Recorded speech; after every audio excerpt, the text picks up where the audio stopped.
Welcome back. This is still The Beam. Today we are in discussion about digitization and where it comes to the skills set of those who are supposed to lead the digital economy. Debates are going around about the employability of Nigerian talent. And joining me is Ezugo, a Japanese-trained technology entrepreneur, the executive director of Startup Abuja, where he champions the growth of technology and startups within the FCT. Mr. Ezugo, you're welcome to The Beam. Thank you very much. It's a very hard one. That's why we have you back. When they say that the digital economy is thriving, but somehow they are also saying that Nigerian tech skills, Nigerian talents, the startups, the people, the young people who are supposed to make up this employment are not employable. What do you make of that? I would say at the first line that it is not true, because Nigerian talents are employable globally. They are well trained, they are qualified. In fact, Nigerian talents build some of the best companies in Africa. So if Nigerian talents are not employable, they will not be able to build best companies, best startups, unicorns in Africa. So I will completely disagree with this statement.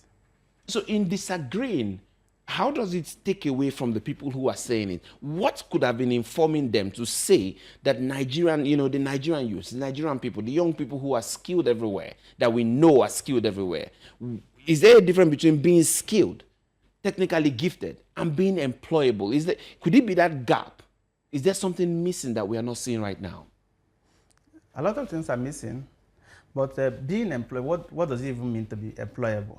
It means to just have the ability to be able to work and function optimally in a workplace, have the ability to contribute optimally and deliver tasks assigned to you. So when you look at employability, you are looking at the core functions of a job requirement, which is not what is taught in the school. Everywhere you go in globally, there is no university that trains people with the specific job requirements in a particular organization. When a young person leaves the university, for instance, you go to the organization, they take time to train you and get you suited to their work environment. After that, you are able to function. You cannot jump and enter a corporation and start functioning without basic training or basic work realignments for you to be able to take off. So you are saying then that beyond the skill set that they are coming with, then the firm or the organization also has that task to make sure that you train them to be able to function in your organization. Is that what you're saying? Exactly. And not just train them, to continue to support them as well. Because what we have seen is a deeper issues in the Nigerian workplace, especially when it comes to technology environments. You see a young company take off. The work condition is a disaster. People are even working from kitchen, from garage, from under the tree at the early stage of the company, including the founder. Then after a while, they raise funding. When they raise funding, normally we in Nigeria, most of the, at least majority of the funding we raise in Nigeria come from overseas. And part of the key requirements is some talent will be infused into your team. Mm-hmm. So when that happens, Nigerian founders do not have control of their pay.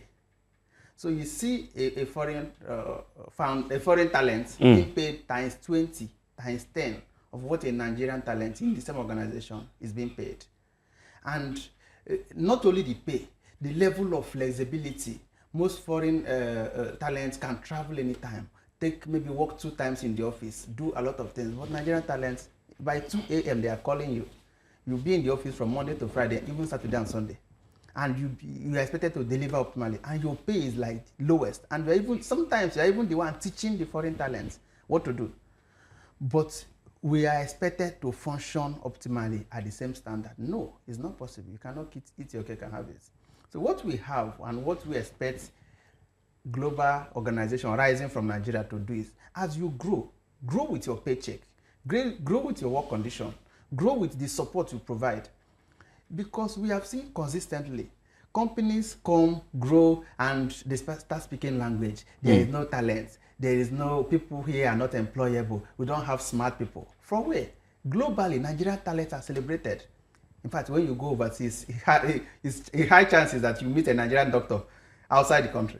High chances that when you go in major tech companies, you must have a Nigerian talent delivering more than everybody.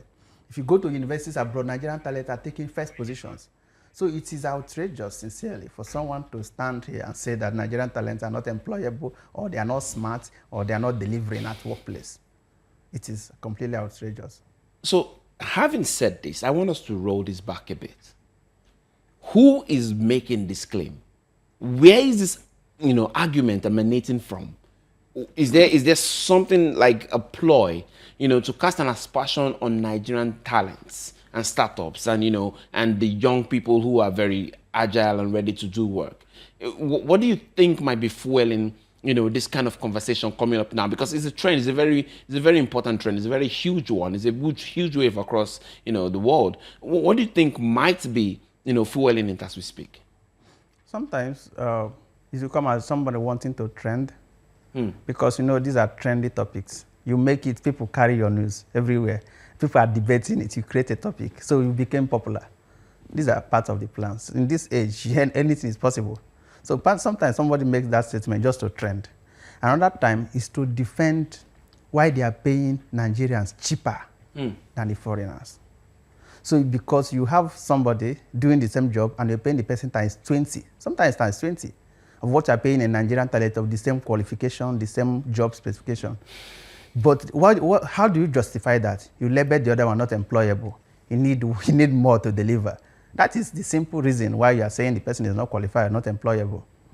Because when you look at the spectrum of the Nigerian tech ecosystem, you will see that you have never seen a well-grounded founder in Nigeria at the early stage saying that Nigerian talents are not employable. I mean, those are the people that build them up. Those are the people that build the company in the first place. In fact, the founders themselves are the product of the system. So that means the founders are also not employable, because you can't single yourself out and say that others that are from the same school, the same early stage of the organization, some of them actually work with you from the very beginning. You suddenly say that they are not employable. It doesn't make sense. Okay, now let's act in the general sense and the general scope to say, okay, let's look back. What could be the gaps that we are seeing, the problems that we might have, maybe even if it's a minor problem that we might have when it comes to that skill gap, that pipeline for skills? What could be that little gap that we're having in this country today? Oh, okay. I think we have the industry tertiary institution disconnect.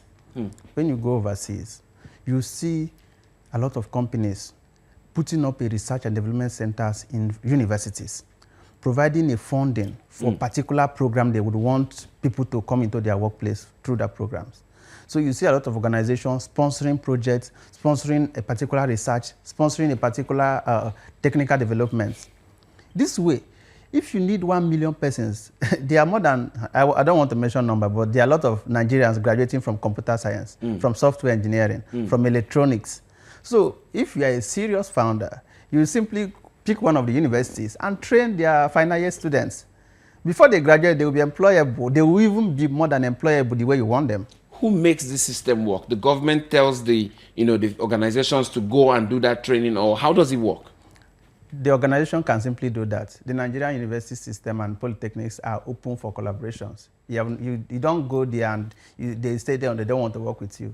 The organizations can simply approach the institutions and they set up this collaboration. The government can do something as well. The government can provide tax rebates. Say if a company partner with organization, provide this particular funding and research programs for students to train more, you can get that in terms of tax rebates. Something like that can happen. So the government can encourage it, but ultimately it is the organization that need to approach tertiary institutions, or tertiary institutions also approach the organization to set up this kind of collaborative environments. It's beautiful that you've just brought in the universities, and we cannot sit here and lie to ourselves that our universities are under par. And so if you go through that method which you have just said, for instance, we must ask ourselves, are the institutions really prepared? Is the system really prepared, for people to have real skills, real talent, real learning? There is one thing for us to have that real core foundation from the university side before somebody comes to impact on the other side. Do we think at this point in time that we have started growing to that point where we can say and beat our chest that of a truth, The universities are really producing, to a great extent, what can now be finished as a product, to be taken straight into the job market.